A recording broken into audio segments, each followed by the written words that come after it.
So this is our last chapter in Chem 50, and we're going to talk just a little bit about organic chemistry. It's sort of a bit of a crash course in organic chemistry. It's such a huge topic. We're just really going to look at the surface, or an introduction to organic chemistry.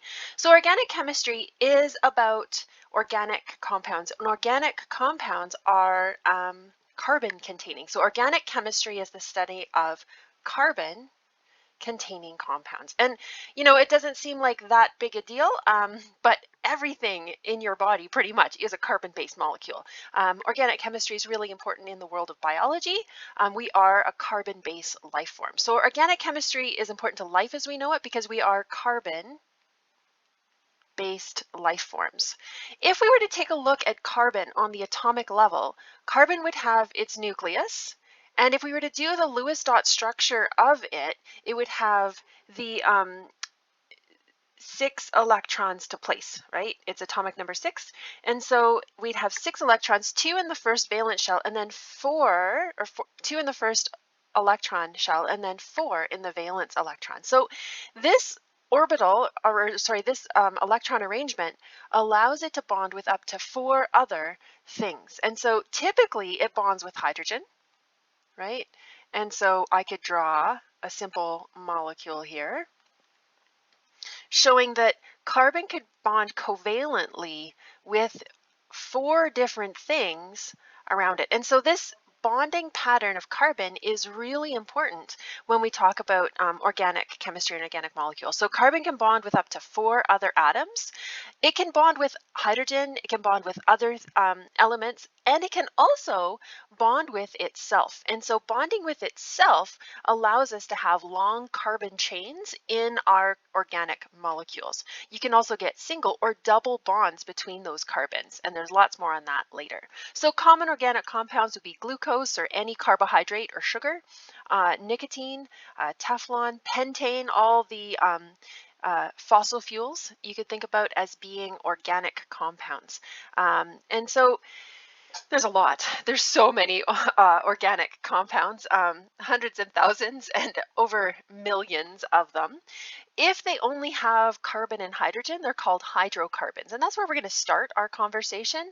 If it has carbon and hydrogen and other atoms, typically oxygen, nitrogen, or maybe a halogen, those are, over 8 million. These are all biological molecules and other. Okay, so hydrocarbons are where we're going to start. They are the simplest of organic molecules. They contain only carbon and hydrogen. So that molecule that I drew at the top of the page here is the simplest of all hydrocarbons. That is methane at the top there. And so we're going to talk about, the hydrocarbons to start. And there really are so many different kinds. And the first reason why there are so many different kinds is that you can have different shapes, right? And so this first bit is all about the shapes of these organic molecules. And so we could have a linear one, we could have straight line, we could have branched or substituted, they call it. So you can see down here, there's a side chain here, there's a branching of this. Or you can have circular patterns. You can have cyclic patterns. So benzene, that's not benzene that's written there, but the benzene ring, there's a lot of aromatics in the world of chemistry that are cyclical in their structure. And so, we're just literally touching the surface on all these ones. That's just the first reason why there are so many different kinds of hydrocarbons. The second reason why there's so many kinds of hydrocarbons is that carbon can form single, double, or even triple bonds. It can form single, double, or triple bonds with itself or with other things. So sometimes with oxygen. We're going to really focus in on molecules with single, double, or triple bonds between the carbons. And so here we have an example where we have this benzene, but it does have a double bond between 2 of those carbons. And so the location of these double bonds and the fact that they are there changes the chemical properties, and it changes the name of this molecule. So the main 3 groups would be alkanes, and those are only single bonds. between the carbons, so carbon to carbon. We could have alkenes. This is an example of an alkene, so that would not be benzene. It would be sorry, butane. It would be butene. So there's double bonds. So carbon to carbon, double bonds. Or we could have alkynes. And these are where there are triple bonds. So carbon with 3 bonds to the neighboring carbon. And remember that carbon always has that ability to bond 4 different ways. And so, it can use up those 4 different ways with other atoms or with carbons in the carbon backbone, as we talk about. So we're going to start our conversation with alkanes. These are the ones that only contain single bonds between the carbons. We could talk about them as being saturated hydrocarbons. And so sometimes talk about saturated fats or unsaturated fats. That's what we're talking about. So if it's only single bonds, that would be a saturated fat. And so we're thinking like butter or coconut oil, those kind of things. So if an atom is saturated, it means that it is filled or bonded to the maximum number of other atoms. And so there's no double bonds in this. They're all single bonds. No double bonds or triple. Right? It's all full of other things. It hasn't been, the other bonding sites of the carbon haven't been filled up with bonding to other carbons. So starting off with the different shapes, we're going to stay with the linear alkanes. Remember, the shapes was the first way we could have so many different kinds of hydrocarbons. So the naming for alkanes are based on the longest continuous chain of the carbon atoms. Sometimes we call this the carbon backbone.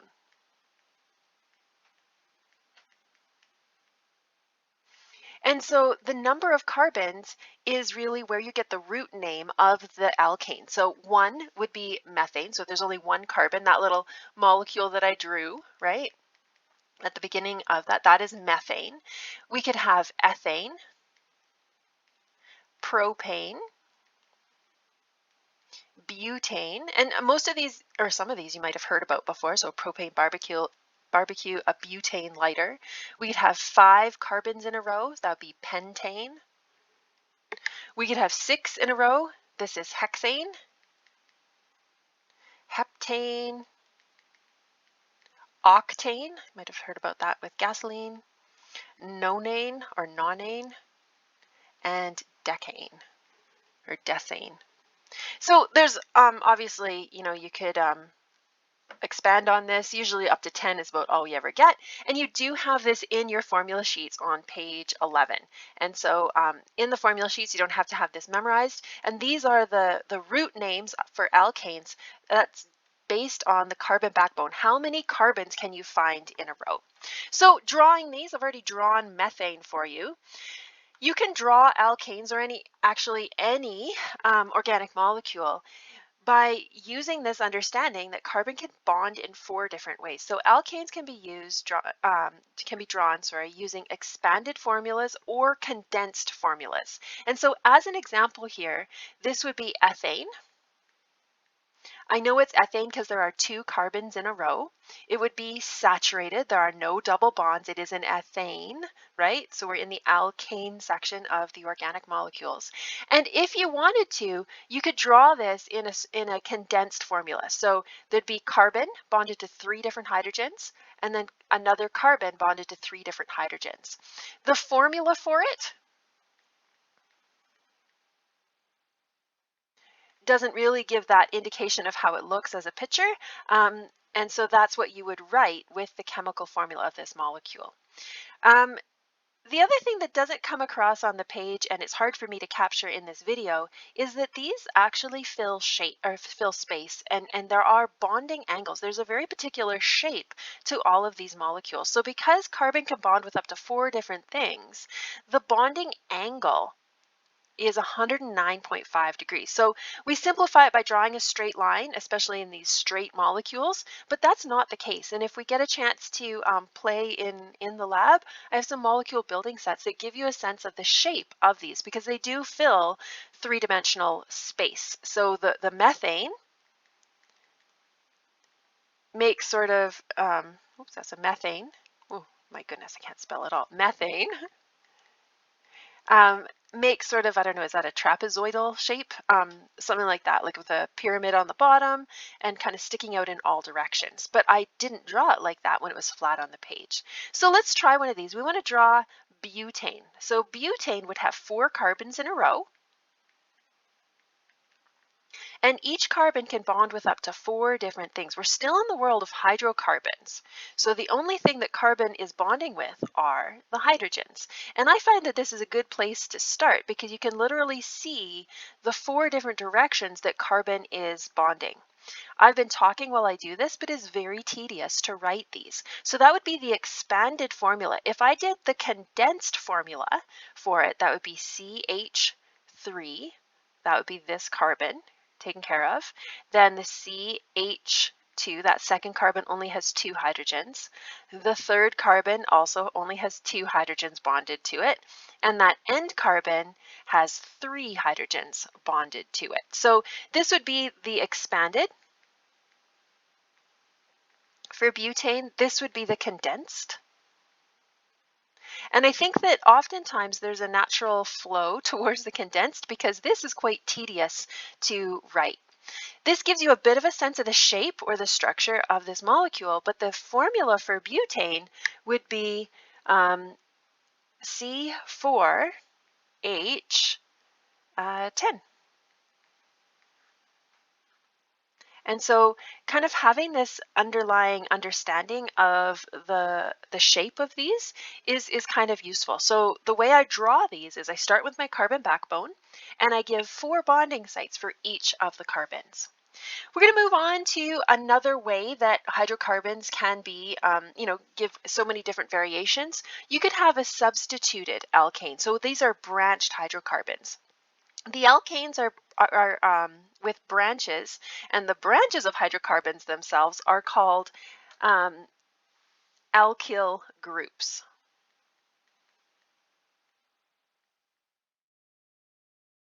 So they're really side chains, if you want to think of it that way. So to make a branch or a side chain or an alkyl group, you have to remove a single hydrogen from the overall hydrocarbon, and then that is replaced with that branch of it. So the branch names, again, are in your formula pages. If the branch has 1 carbon, it's called a methyl group, right?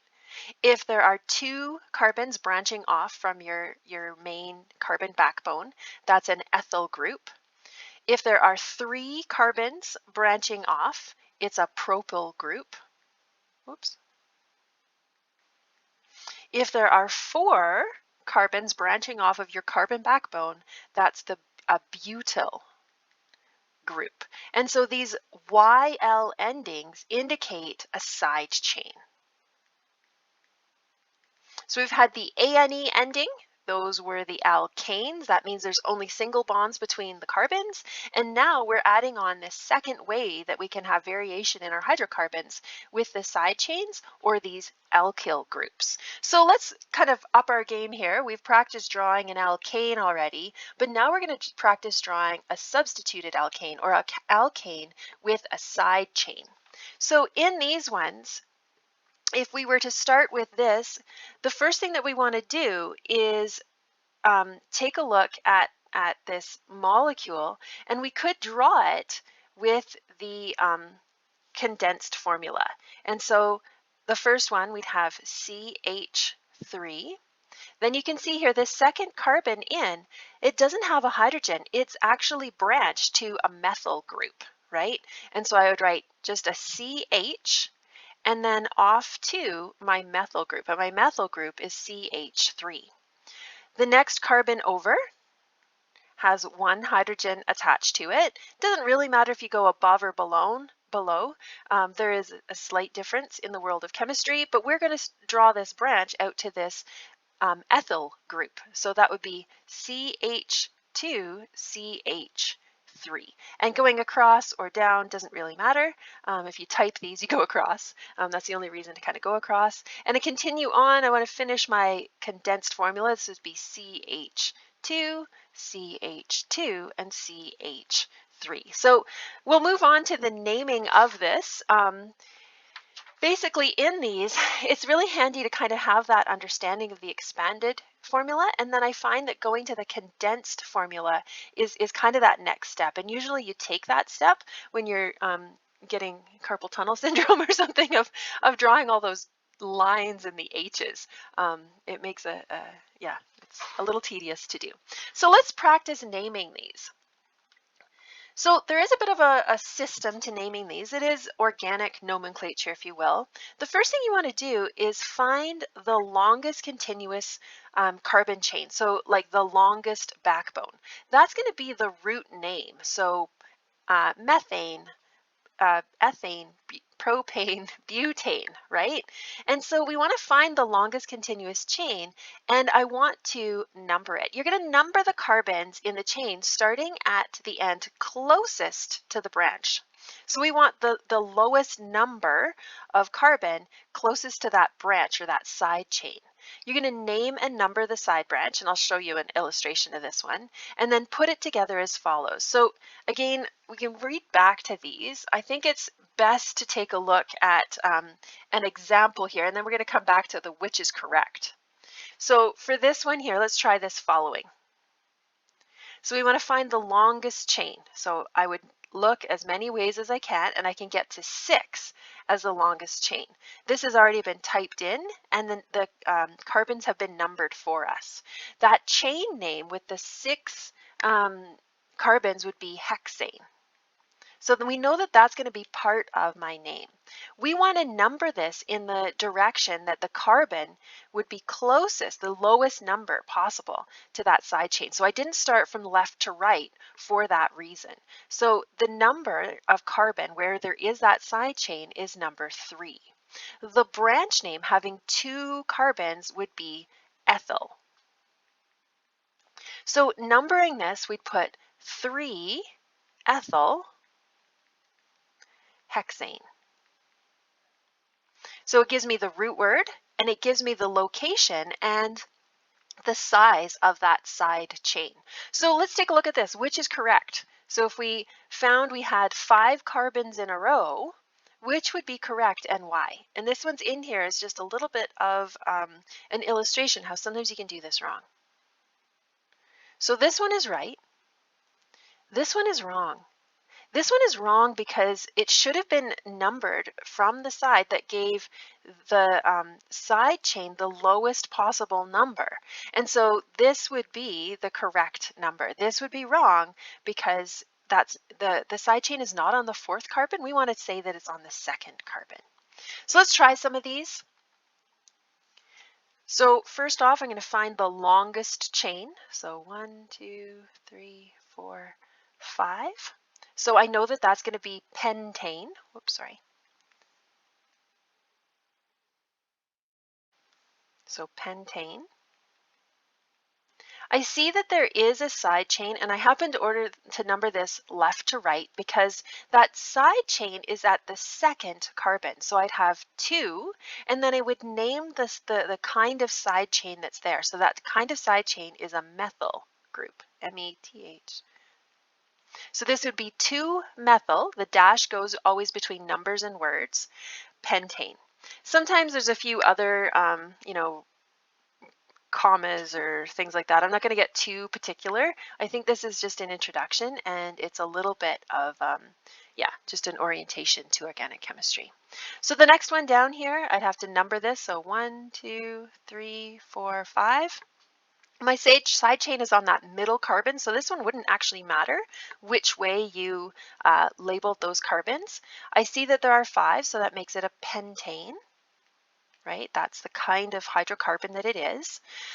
When I see this side chain here, it's on the 3rd carbon, so this would be 3-methyl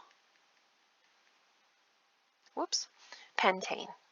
My penmanship is just terrible today. Okay. If you want to pause and give these ones a try, for sure, I'm going to write the answers down.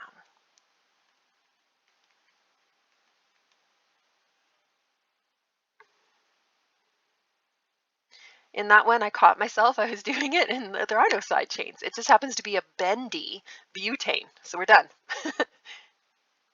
Now that we know that things can bend, oh, let me take a look at this one. Sometimes finding the longest chain is the trickiest part.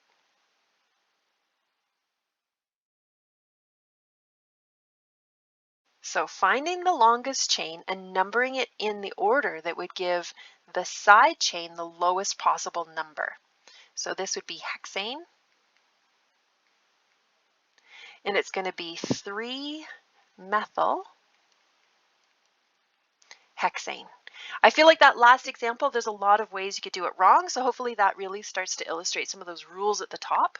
Yeah, make it a little bit clearer. We're going to step it up because sometimes there's not just one substituent group or one alkyl group. So if there are more than one or multiple branches, there's more than one side chain, we want to list them in alphabetical order. And so that what we're talking about is that ethyl would come before methyl, right? Because that would be alphabetical. If we have more than one of the same kind of alkyl group, then you're going to list each carbon number where that one is and separate them by a comma. There's a prefix, so if there are 2 methyl groups, it would be a dimethyl, right? And so the prefix of the repeated group with the name is mono, di, tri, or di, tri, tetra. We don't usually do methyl. Example, to show how many are attached. And again, you have information about this in your formula sheets. So let's try these ones. I'm always going to try and find the longest carbon backbone to start. I'm going to number it in the direction that would give me the lowest number for my side chains. I know that there are 4 there, so that gives me the understanding that it's a butane. I'm still in the world of alkanes. I only have single bonds between these carbons. These are unsaturated hydrocarbons. And in this, I have 2 different side chains here. So I have 2 different methyl groups, and so I would list them at being the 2 and the 3 carbon locations, and it would be a dimethyl butane then. So that di is the prefix before that double methyl side chain that is part of that molecule. Let's try all of these. Take a big breath. They're a little intimidating to do. So the first thing we want to do is number our carbon backbone so that we get the longest chain possible and the side chains have the lowest number possible. So I'd number that molecule up like that. It would be hexane because there are 6 in a row. Then I would take a look at my side chains. I have a methyl and an ethyl group. So I would have to alphabetize these. I would start with the 3-ethyl and then 2-methyl. So it's a bit of a mouthful. This molecule in its expanded form has allowed me to name it as 3-ethyl 2-methyl hexane. Couple more to do here. You'll notice that I kind of start backwards in writing them. I do start with that carbon backbone. So in this one, to really take a look at it, finding the longest chain, I do have 3 different methyl groups. So I know that it is butane because of that 4 carbons, and I've got 3 different methyl groups. So this is going to be a trimethyl butane. And those methyl groups are at the 2, the 2, and the 3 carbon. And so that gives me my name, 2,2,3 trimethyl butane. totally a mouthful. Sometimes after this organic chemistry section, you can understand a little bit of the labeling on cosmetics or cleaners or those kinds of things. Yeah, there's definitely a lot going on here. So this one, it's in the condensed format, so it's a little bit harder to see. These numbers down here are how many hydrogens are bonded to those carbons, so they are not numbering the carbon backbone. So I would do that.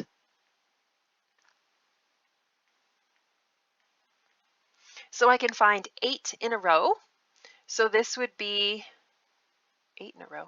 I think my key is wrong here. This would be octane. Did I get them all? 1, 2, 3, 4, 5. Yep. And I do have a methyl group and an ethyl group on my 4th carbon. So this would be 4 ethyl, 4 methyl octane. And so really in these ones, that's kind of the key bit to these. We've got a little bit more to do in here. Going the other way is drawing these. And so here we have the names where we have to do the drawing. And so I'm going to draw them out in expanded form. I work backwards like I was. So heptane would give me 7 carbons in a row. And each of these carbons is going to have 4 different bonding sites. I can see that I've got a methyl side chain here on my 2nd carbon. And so I'm going to go ahead and draw that. If you want, you can draw the expanded form, because I think this is probably the place people start, and you'll realize just how quickly this gets tedious. I'm already feeling pain. I get a chance to talk a little bit while I do it. So that would be 2-methyl-heptane. All of these ones work similarly. I kind of work it backwards, so I draw my carbon backbone. And then I take a look at what other information the name is giving me. So 3-ethyl, 1, 2, 3, I'd have an ethyl group. So 1, 2 carbons, and again, each of the carbons is going to have 4 of those bonding sites. And all of those bonding sites are going to be filled up with the hydrogens.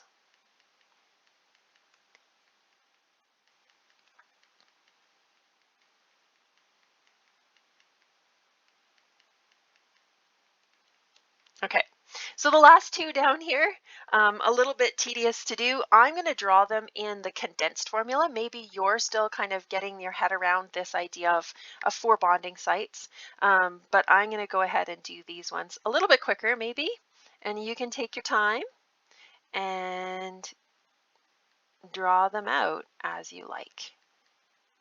So it'd be 2,2-dimethylpropane. And again, this probably is taking you a little bit longer. I've already done kind of the hard work. I'm always going to start with the carbon backbone and then kind of fill it out from there. But hopefully you're doing that and using this to check your work. I'm having a harder time copying. I should have just done it.